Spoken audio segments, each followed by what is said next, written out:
think a while ago I added up all the money that I've made from ad revenue off my Tesla videos, because one video got like 8 million views, another video got like 3.6 million views. There's another one with over 1 million views. I believe all of it together was like $130,000. Yeah. For the car. This is how James Stradman justifies his and Hoovy and all the other guys. You went and saw Tavares, right? This is how they justify their purchases. Sometimes it doesn't make sense though. It makes sense for you and for others in some way, some limited ways. I worry about Freddie. Do you worry about Freddie? Every now and then before I go to bed, I think, I wonder how he's doing. That P1. How much is that costing him? But you know what? I mean, that is made, I don't want to say it's made his channel, but like over the last year, it's constantly #1 trending. I worry about all the other car YouTubers though, nonetheless. I worry about all of them. They all make horrible decisions.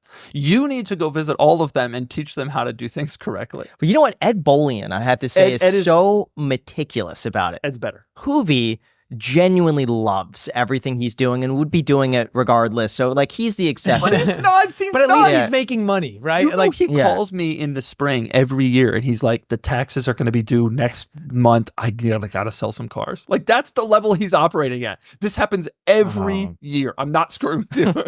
That's the level he's operating at. But he's a different mindset. I don't think he cares. For him, I don't think it's about money at all. I think he genuinely, like when he bought the Fisker Karma, I felt like that was just a moment where it's like he's going to lose a ton of money on it. All I was horrible. And watch his videos and worry about him. And that's true of all of them. But yeah, Tavares, I think the P1 is he's spending so much money on it, but he's making it back, at least on the videos. They do. To his credit, they do. His channel does great, but like, and then I just am scared about all. Who are you most worried about?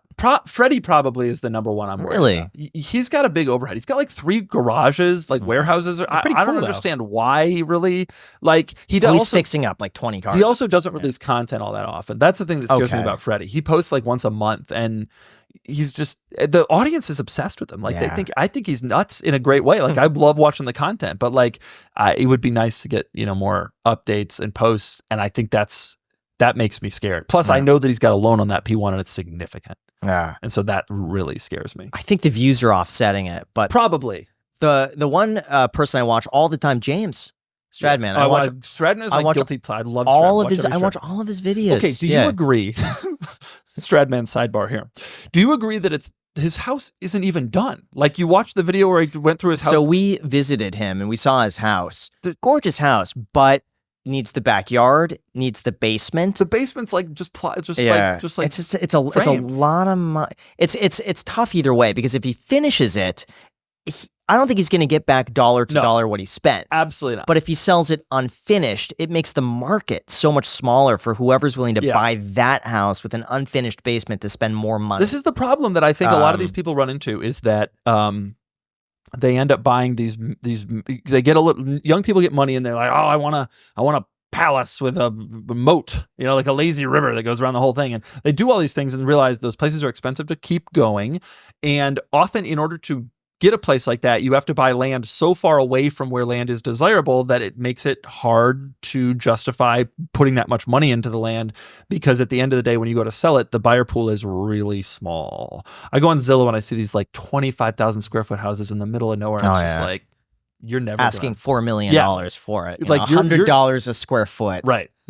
And it's like your buyer pool is limited, and even at 4 million, like this is going to sell for 1.6 in 7 years. When you come to terms mentally with the fact that it's only worth 1.6, it was tough with him, because I remember talking to him before he was building the house, and his mindset at the time was, I just want like a 20-car garage, but I can't just build that because they won't permit it. So I have to build the house for resale value so that I have a structure that a family or someone else would want to buy.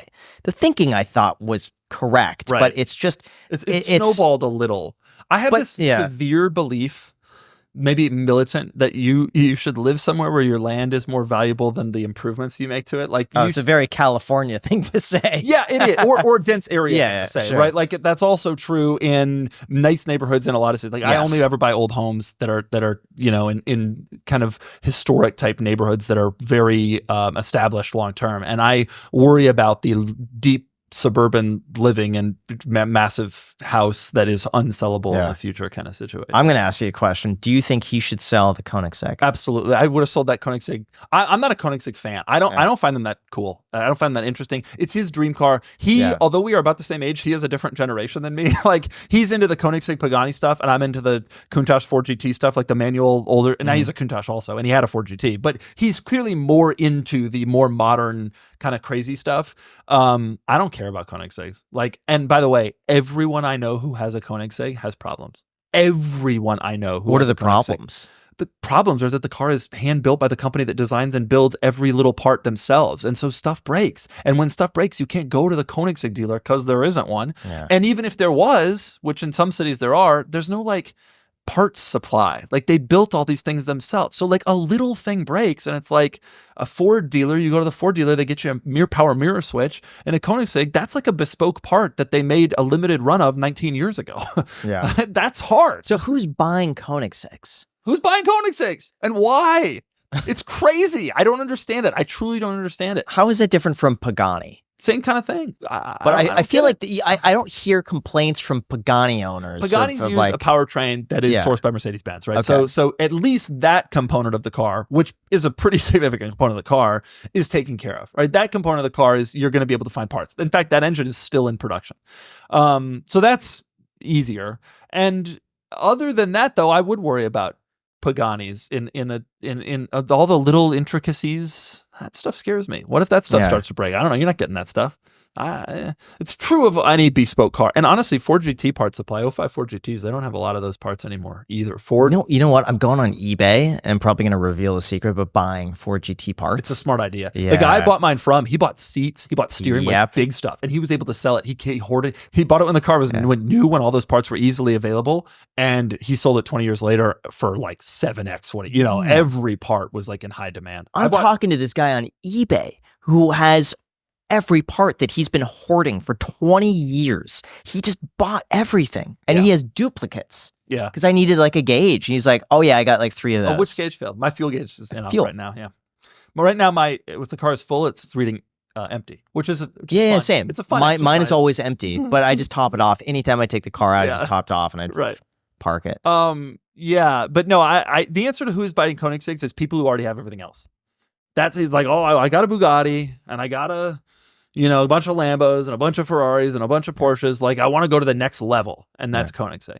And the cool thing about Koenigsegg, to give them credit, and Pagani, is that like you can shake the hand of the guy. Yes. Like Ferrari's a company now. Bugatti's a company. Like, those guys are dead, right? Koenigsegg, you can literally meet the dude. It'd be like meeting Enzo in period. And so there's something special about like joining the Koenigsegg club. I just don't, it doesn't do anything for me. What's going on with people leasing these cars these days? Is like a lease to own. Yeah, because I guess if you're doing it for your channel and you own the biz, you can write off a significant amount of it. Correct. Or something. And I realized you could do this too late, and I never once did it. And now I don't own the biz anymore, which is unfortunate. Yeah. So, but it's a big thing that I think all these guys are doing. And everybody's like, well, you don't own the car then. Well, the leases aren't set up. People think of it like a traditional car lease. Mm-hmm. It's not really like that. Like, at the end, you have this. A lot of it has gone into equity. The car's not depreciating really. You could re-up the lease. People lease these cars sometimes 2 or 3 or 4 times. Oh, wow. Yeah. But the drawback is these massive payments. I mean, so Stradman's making like $20,000 payments or whatever it is in this Koenigsegg. 30. That's not out of the norm, by the way, in that segment of the market. A lot of guys do that. Yeah. Oh, Steve Hamilton. His payments were just through the roof. But for him, he was like, I financed these at low interest rates. Yeah. I'm not doing that anymore, but on all the ones I got like 3 years ago, it makes sense to have these payments at 3%. Yeah. Even though they're high. Think about what the cash, right? Like, he would have lost out if he had put all that cash into those cards at the time, probably. Yeah. So it was the right call. It's just, an astronomical number to see, right, in your bank account coming out every month. Right. I'm sure of the 30, I think he said his payment was like $33,000 a month. I'm sure of that, probably 31 goes towards equity. Probably. My guess. And then his balloon payment at the very end really is going to be a small amount. Right? Like, at the end of the day, it's going towards the car that he owns, which is fine. But like, damn.